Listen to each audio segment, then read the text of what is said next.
O que demonstrava ser apenas questão de tempo acabou se concretizando na rodada 14 do Campeonato Brasileiro 2025. O Cruzeiro, que vem apresentando o melhor futebol até o presente momento, acaba se tornando líder da competição. Como assim questão de tempo? Se o Flamengo tem um elenco melhor, se o Palmeiras tem um elenco melhor, é verdade. Essas duas equipes têm um elenco melhor e têm times melhores do que o time do Cruzeiro. Porém, o futebol apresentado, a performance apresentada, o que entregam os jogadores dentro de um contexto geral, o Cruzeiro está muito à frente dessas duas equipes. É um time organizado, incisivo, um time aguerrido, um time bravo, um time que não se entrega, um time letal, um time que não faz questão da manutenção da posse da bola, mas faz questão de chegar no gol do adversário o mais rápido possível e que tem também muita qualidade. Eu costumo dizer que equipes que têm uma organização acima do normal, essas equipes acabam tendo muita dificuldade para perder, né? Porque para que ela seja transposta, para que as linhas muito bem montadas sejam rompidas, o adversário precisa de, além de mais organização, tem que ter mais qualidade e além da disposição, né? Coisa que o Cruzeiro, que nenhum time hoje demonstra ter mais do que o Cruzeiro. O Cruzeiro ao lado do Bragantino são as duas equipes que entregam o melhor futebol hoje dentro do cenário nacional, embora tenha, como eu já disse, equipes com a capacidade técnica até superior dentro do seu elenco. Aqui, no caso, trata-se de Palmeiras e de Flamengo.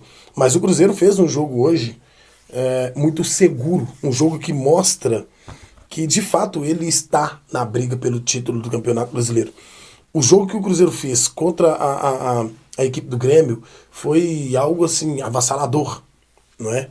Foi algo acima do normal, aplicando uma sonora goleada de 4-0 em cima da equipe gremista. E hoje o Cruzeiro pega um time que fez uma campanha fantástica no Campeonato Mundial, com estratégias de jogo muito bem elaboradas pelo técnico Renato Gaúcho, mas que não foi suficiente para poder transpor o ferrolho defensivo do Cruzeiro quando já estava à frente do placar com 2-0. Se você for pegar todos os times que foram para o Mundial, todos eles encontram muita dificuldade contra a equipe do Cruzeiro.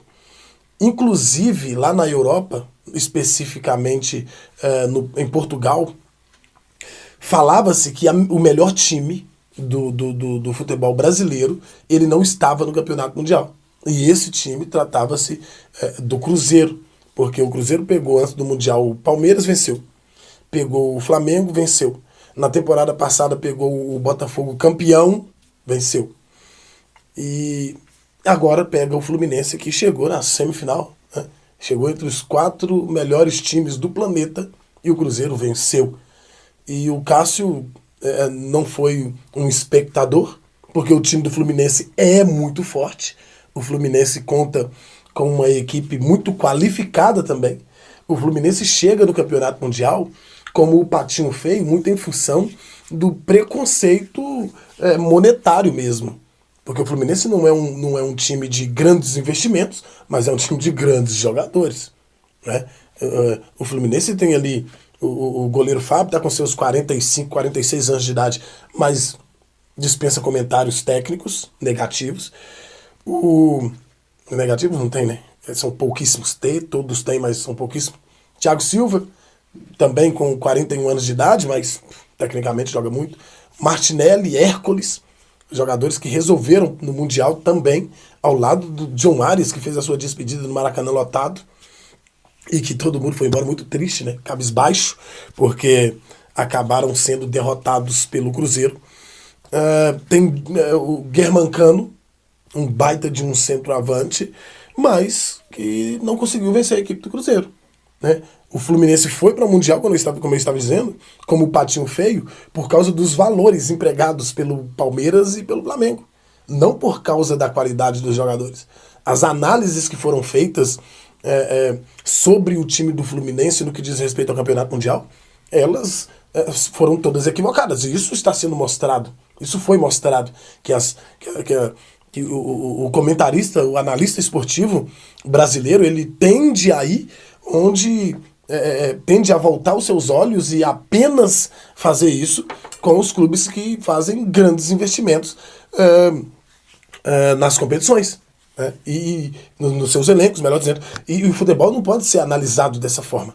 O Cruzeiro também gastou muito no seu elenco, mas ainda assim não tem o melhor elenco do futebol brasileiro. O Cruzeiro hoje, eu colocaria o Cruzeiro como top 3 de elenco no futebol brasileiro.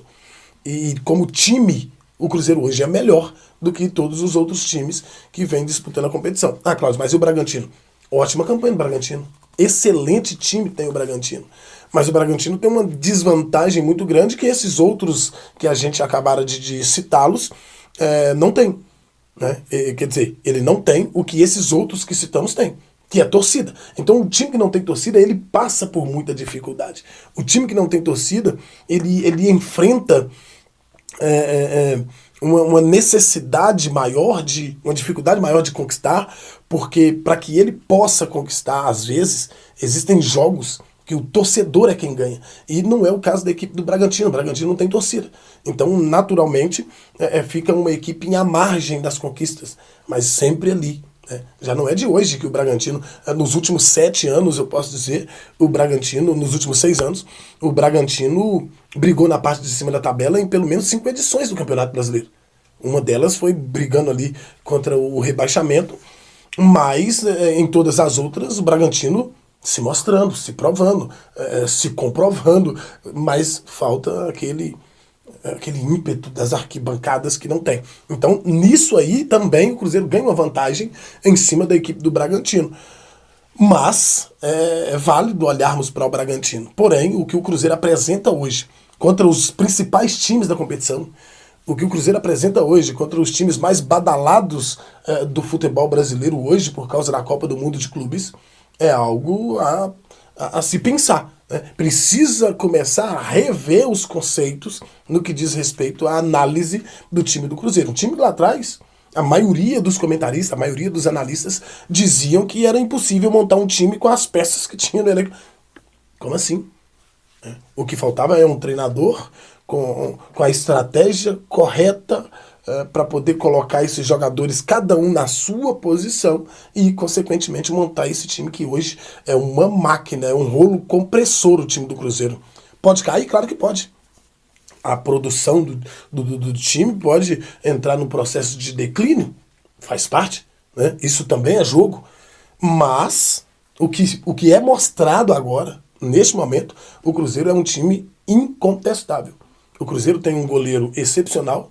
O Cruzeiro tem uma dupla de zaga que tomaram 3 gols no Campeonato Brasileiro dentro de 14 rodadas. 3 gols sofridos. O Cruzeiro vem a 14 jogos sem conhecer o que é o gosto da derrota. E pode ter certeza, quando esse time perder um jogo, no outro eles já vão correr atrás da vitória. Porque é um time que aprendeu a não perder. É um time que desaprendeu sobre a derrota, não é? O Cruzeiro, ele tem uma dupla de volante, embora o Lucas Silva hoje não tenha feito os seus melhores jogos, ele tem uma dupla de volantes que, são jogadores muito regulares. O Cruzeiro tem um meia que joga pela direita, que a regularidade dele é 7. A média do Christian é 7. E olha que o Wanderson hoje, ao lado do Lucas Silva, que atuam do lado direito, não conseguiram fazer o seu melhor jogo. E ainda assim o Cruzeiro conseguiu sobressair-se à equipe do Fluminense. Agora, em contrapartida, tem também o Matheus Pereira, que desequilibra qualquer jogo. O Matheus Pereira, com um time organizado, ele tem qualidade suficiente para desequilibrar qualquer jogo. Eu falo isso sem... É o principal meio-campista do futebol brasileiro hoje. É o camarada que tem mais assistências nas 2 últimas edições do Campeonato Brasileiro, e hoje ele somou mais 2. Deu uma assistência na cobrança de escanteio perfeita para o Fabrício Bruno e deu uma grande assistência enganando todo mundo, inclusive narradores, quando ele mete aquela bola cortando a área do Fluminense, pegando o Caio Jorge, chegando de frente com a obrigação só de chapear a bola para dentro do gol, deixando o goleiro do Fluminense estático. Né? O Cruzeiro tá forte, mas é muito forte. O Cruzeiro hoje chega com uma credencial de autoridade. Ele está consolidado entre os grandes, ele é líder do campeonato brasileiro contra equipes com elencos melhores e maiores, mais robustos, tanto no que diz respeito a números, né, quanto qualitativamente. O Cruzeiro está bem. O Cruzeiro está brigando pelo título do Campeonato Brasileiro com muita autoridade, com muita propriedade.